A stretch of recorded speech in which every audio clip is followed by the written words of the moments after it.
कैसे हैं दोस्तों। मैं हूं डॉक्टर मैक्स। आज हम एक निहायत अहम मौजू पर बात करने जा रहे हैं। सोजश यानी इन्फ्लेमेशन किस तरह अनीमिया पैदा करती है। ज़्यादातर लोग समझते हैं कि अनीमिया सिर्फ उस वक्त होता है जब जिस्म में आयरन कम हो, लेकिन हकीकत ये है कि कभी कभी आपकी खुराक में आयरन बिल्कुल दुरुस्त मिकदार में होने के बावजूद भी अनीमिया हो सकता है।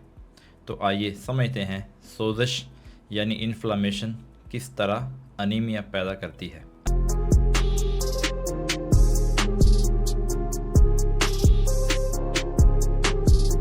अनीमिया का मतलब है कि खून में सेहतमंद रेड ब्लड सेल्स कम हैं जो जिस्म के मुख्तलिफ हिस्सों तक ऑक्सीजन पहुंचाते हैं।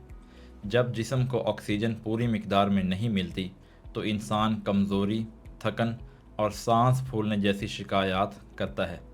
सबसे आम किस्म है आयरन डेफिशिएंसी अनीमिया, लेकिन एक और बड़ी वजह है जिसे कहा जाता है अनीमिया ऑफ इन्फ्लेमेशन। ये हालत ज़्यादातर दायमी बीमारियों जैसा कि गुर्दों की ख़राबी, आर्थराइटिस या इन्फेक्शंस के दौरान सामने आती है। New England journal of medicine की एक तहकीक में बताया गया कि दायमी इन्फ्लेमेशन बराह रास्त खून बनाने के अमल को मुतासर करती है। अब बात करते हैं इन्फ्लेमेशन और आयरन के ताल्लुक की। सवाल ये पैदा होता है कि इन्फ्लेमेशन खून की कमी क्यों पैदा करती है। जब जिस्म में इन्फ्लेमेशन होती है तो साइटोकाइंस नामी केमिकल्स बनते हैं। उनमें से एक है इंटरल्यूकिन IL-6। ये केमिकल जिगर को मजबूर करता है कि वो एक हार्मोन बनाए जिसे कहते हैं हेप्सिडिन। हेप्सिडिन एक लॉक की तरह काम करता है जो आयरन को जिगर और स्प्लीन में कैद कर देता है। इस तरह आयरन जिस्म में मौजूद होने के बावजूद रेड ब्लड सेल्स के लिए इस्तेमाल नहीं होता। ब्लड जर्नल में शाया होने वाली एक तहकीक के मुताबिक रिमेटॉइड आर्थराइटिस के मरीज़ों में इंटरल्यूकिन 6 और हेप्सिडिन की सतह बहुत ज़्यादा थी और इनमें अनीमिया आम पाया गया। अब बात करते हैं अनीमिया की अलामात की। अगर आप जानना चाहते हैं कि कहीं आपको इन्फ्लेमेशन की वजह से अनीमिया तो नहीं, तो ये अलामात देखें।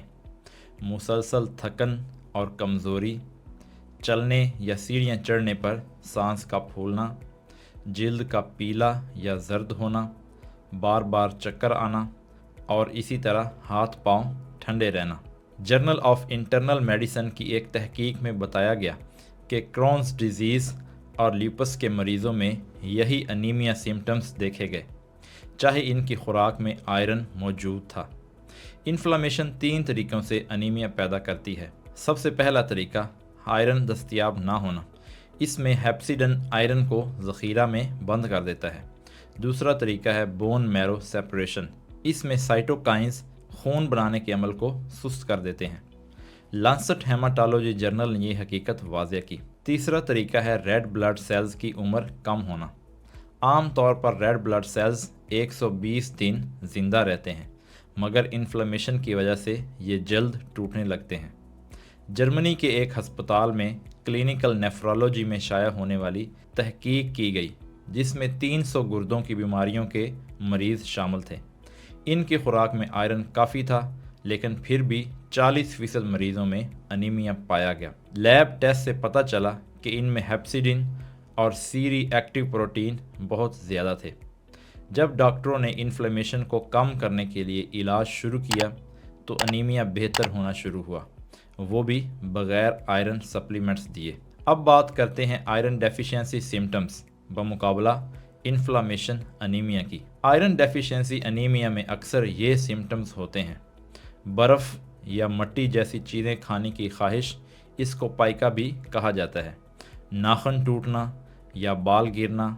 इसी तरह रात को टांगों में बेचैनी, जिसको रेस्टलेस लेग सिंड्रोम भी कहा जाता है। जबकि इन्फ्लेमेशन वाले अनीमिया में असल अलामात क्रॉनिक फटीग होती हैं। लैब रिपोर्ट्स में फेरिटिन आम या ज़्यादा होता है, लेकिन खून में मौजूद आयरन कम मिलता है। अमेरिकन जर्नल ऑफ हेमाटोलॉजी ने बताया कि फेरिटिन की सतह सोजश में बढ़ जाती है, इसलिए डायग्नोसिस के लिए मुख्तलिफ ब्लड मार्कर्स देखना ज़रूरी है। अब बात करते हैं इलाज की। आर्थराइटिस एंड रेमेटोलॉजी में शाया एक तहकीक के मुताबिक जब रेमेटाइड आर्थराइटिस के मरीज़ों को एंटी इन्फ्लामेटरी अद्वियात दी गई तो अनीमिया में बेहतरी हुई। सादा आयरन डेफिशिएंसी अनीमिया में टैबलेट्स काफ़ी होती हैं, लेकिन इन्फ्लामेशन में टैबलेट्स अक्सर बेअसर रहती हैं। ऐसे मरीज़ों को डॉक्टर्स अक्सर इंट्रावीनस आयरन देते हैं। मायो क्लिनिक प्रोसीडिंग्स ने इसकी कामयाबी साबित की। एरिथ्रोपोइस स्टिमुलेटिंग एजेंट्स, जिनको ESEs भी कहा जाता है, ये दवाएं बोन मैरो को ज़्यादा से ज़्यादा रेड ब्लड सेल्स बनाने पर मजबूर करती हैं और ज़्यादातर गुर्दों के मरीज़ों में इस्तेमाल होती हैं। अब बात करते हैं मतवाज़न ग़ज़ा की। खुराक अगरचे मुकम्मल इलाज तो नहीं, मगर आयरन से भरपूर खाने जैसा कि पालक, दालें, गोश्त और फोर्टिफाइड सीरियल्स जिस्म को मदद देते हैं। अब मैं आपको कुछ अमली मशवरे देता हूँ। अगर आप क्रॉनिक बीमारी का शिकार हैं तो ये 3 बातें हमेशा याद रखें। रेगुलर ब्लड टेस्ट करवाते रहें ताकि अनीमिया जल्द पता चल सके। एंटी इन्फ्लामेटरी डाइट अपनाएं जिसमें ओमेगा 3 फैटी एसिड्स, सब्जियां और फल ज़्यादा मिकदार में शामिल हों, क्योंकि जर्नल ऑफ न्यूट्रिशन ने इनको साबित किया है। ख़ुद से आयरन सप्लीमेंट्स इस्तेमाल ना करें क्योंकि ज़्यादा आयरन नुकसान भी पहुंचा सकता है। याद रखें, इन्फ्लामेशन अनीमिया का एक बड़ा सबब है। ये आयरन को बंद कर देता है, बोन मैरो को सुस्त करता है और रेड ब्लड सेल्स को जल्द ख़त्म कर देता है। इसका इलाज सिर्फ आयरन टैबलेट से नहीं, बल्कि इन्फ्लामेशन को कंट्रोल करके और दुरुस्त इलाज इख्तियार करने से मुमकिन है। दोस्तों, उम्मीद है आपको आज की वीडियो पसंद आई होगी और आपने कुछ नया सीखा होगा। अगर ये मालूमात आपके लिए मुफीद रही हों तो वीडियो को लाइक करें, चैनल को सब्सक्राइब करें और दूसरों के साथ ज़रूर शेयर करें। मैं हूं डॉक्टर मैक्स, आपसे मिलूँगा अगली वीडियो में। आज से ही शुरुआत कीजिए।